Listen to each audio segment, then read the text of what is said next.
bersolawat yang tersebar di masyarakat, yang bahkan mengalahkan solawat yang berasal dari Nabi SAW, itu perlu diuruskan. Kita ingin negeri kita bersolawat dengan solawat yang diajarkan Rasul SAW. Itu bohong, itu bohong, itu bohong.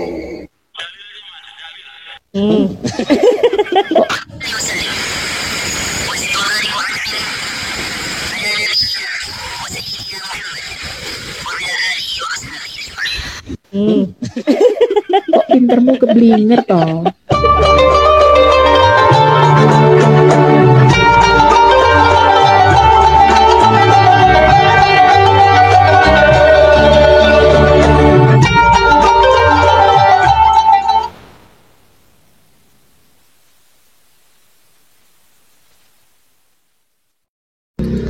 Assalamualaikum warahmatullahi wabarakatuh. Bismillahirrahmanirrahim. Alhamdulillahirabbil alamin. Nahmaduhu wa nasta'inuhu wa nastaghfiruh wa na'udzu billahi min syururi anfusina wa min sayyiati a'malina. May yahdihillahu fala mudhillalah wa may yudhlil fala hadiyalah. Assalatu wassalamu ala Rasulillah wa ala alihi wa sahbihi wa man tabi'ahu wa mawala amma ba'du. Bapak Ibu sahabat Cahayati yang dirahmati oleh Allah, di kesempatan kali ini kita jumpa lagi di channel YouTube kami Cahayati 80. Mudah-mudahan kita senantiasa mendapatkan limpahan nikmatnya, mendapatkan limpahan rahmatnya, dimudahkan segala urusannya dan dilancarkan rezekinya. Amin ya rabbal alamin. Tak lupa kami ucapkan terima kasih yang sebesar-besarnya kepada Bapak Ibu pemirsa sahabat yang telah mendukung kami, telah mensubscribe channel kami. Jazakumullah ahsanul jaza. Bagi pemirsa sahabat yang baru menemukan channel kami, baru bergabung, jangan lupa klik tombol subscribe-nya, nyalakan tanda loncengnya, tinggalkan komentar di bawah video ini. Ini daftar bid'ah Wahabi. Bid'ah yang dilakukan Wahabi. Karena kita yang tidak sependapat dengan mereka, kita yang NU yang banyak menentang dari pendapat-pendapat mereka, menentang dari akidah mereka, menentang dari syariat mereka, kita oleh mereka dituduh sebagai ahlul bid'ah ya. Karena tidak sependapat, tidak mengikuti ajarannya, tidak mengikuti pemahaman mereka, kita dianggap ahlul bid'ah. Dan apakah mereka itu yang orang Wahabi yang menuduh kita itu ahlul bid'ah, apakah mereka murni tidak melakukan bid'ah? Mari kita baca, ada 5 daftar bid'ah orang-orang Wahabi. Satu, daurah. Ini kajian-kajian Wahabi itu dinamakan daurah. Dinamakan, ada yang daurah mingguan, ada yang daurah setengah bulan sekali, ada yang daurah 1 bulan sekali, itu ya. Nah, Nabi tidak seperti itu daurahnya. Daurahnya di syuting, daurahnya pakai mic, pakai pengeras suara, di atas meja ada laptopnya, ada airnya di atasnya itu ya. Nah, itu bid'ah ya. Tapi pasti mereka menyangkalnya begini, hal yang berbau dunia seperti alat-alat itu kata mereka tidak bid'ah. Nah, ini punya dasar juga mereka. Nah, kalau mau konsisten ya, dari hadis yang selalu dijadikan untuk menjustis seseorang ke kelompok lain sebagai ahlul bid'ah, itu kullu bid'atin dhalalah. Kita simak, kita perhatikan lafaz kullu itu. Lafaz kullu itu maknanya, silakan cari di Google, di kamus, kullu itu maknanya semuanya ya. Kalau mau konsisten.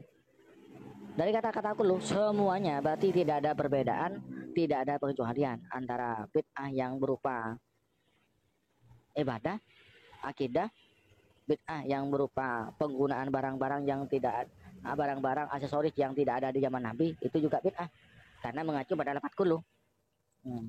Yang kedua, doa khatmil Quran. Ini doa khatmil Quran ini dilakukan di Masjidil Haram setiap tanggal 29 Ramadan. Nah, setelah tarawih ya, kan setiap malam ya, jadi Masjidil Haram itu 1 malam 1 juz. Nah, itu kan bid'ah juga ya, bid'ah. Kenapa? Nabi tidak seperti itu tarawihnya. Tidak menghatamkan Al-Quran setiap malam, bahkan setiap 1 malam 1 juz, tidak pernah seperti itu. Dan di akhir bulan Ramadan pada tanggal 29 itu, Imam Masjidil Haram membaca khatmul Quran dan kunut. 3, sholawat karangan Ustadz Wahabi. Ustadz Wahabi itu mengarang sholawat sendiri. Sedangkan sholawat yang dikarang, yang disusun oleh ulama Ahlussunnah wal Jamaah seperti sholawat Nariyah, sholawat Munjiyat, sholawat Fatih, dan sholawat yang lain itu dibilang sholawat bid'ah, sholawat syirik. Ya, mereka sendiri itu juga melakukan sholawat syirik, mengarang sholawat yang tidak diajarkan Nabi, seperti yang dibaca oleh siapa? Syafiq Reza Basalamah. Ini dia videonya.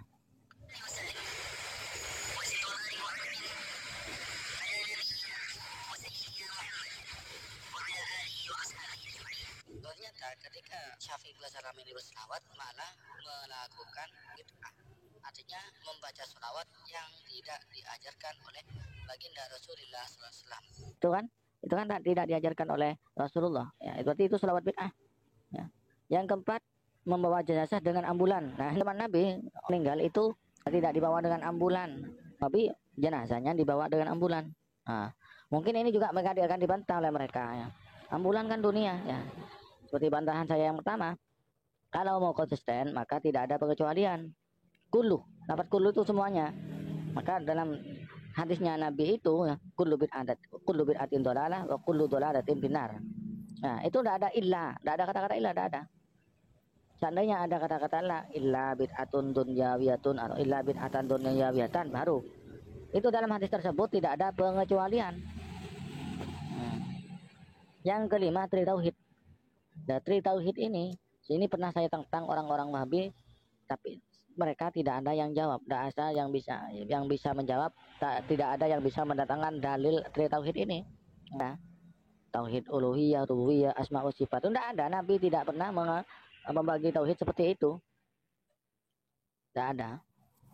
Malah tri tauhidnya menyerang umat Islam, konsep tauhidnya menyerang umat Islam yang lainnya dan membenarkan amaliyah orang-orang musyrik pada zaman dahulu. Abu Jahal, Abu Lahab itu masih dikatakan bertauhid oleh mereka karena itu mengamalkan tauhid rububiyah, bertuhan, mengakui alam semesta itu adalah ciptaan Allah, mengakui Allah sebagai pencipta alam.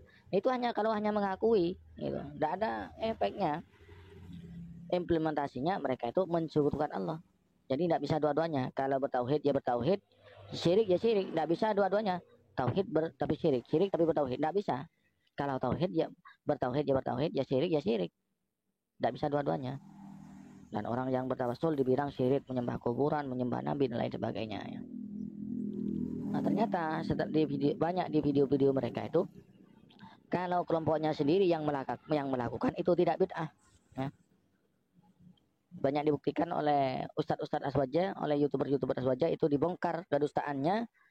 Ya, jadi bid'ah yang dituduhkan kepada kaum selain kelompoknya mereka, itu ketika mereka sendiri yang melakukan maka tidak menjadi bid'ah. Seperti itu.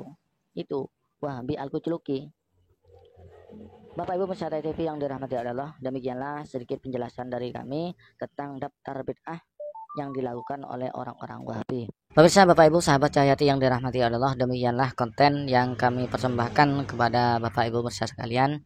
Mudah-mudahan apa yang telah kami persembahkan, kami suguhkan kepada pemirsa para sahabat bermanfaat, menjadi tambahan ilmu, tambahan wawasan, tambahan pengetahuan, sehingga kita bisa terhindar dari ajaran-ajaran yang melenceng, dari ajaran aliran yang menyimpang, dari sekte-sekte yang menyesatkan, dan terhindar dari akidah-akidah sesat. Dan mudah-mudahan kita oleh Allah dijadikan orang yang husnul khotimah. Amin ya rabbal alamin. Demikian dari kami. Apabila ada kesalahan, kekurangan, mohon maaf yang sebesar-besarnya. Hadanallahu wa yakum. Assalamualaikum warahmatullahi wabarakatuh.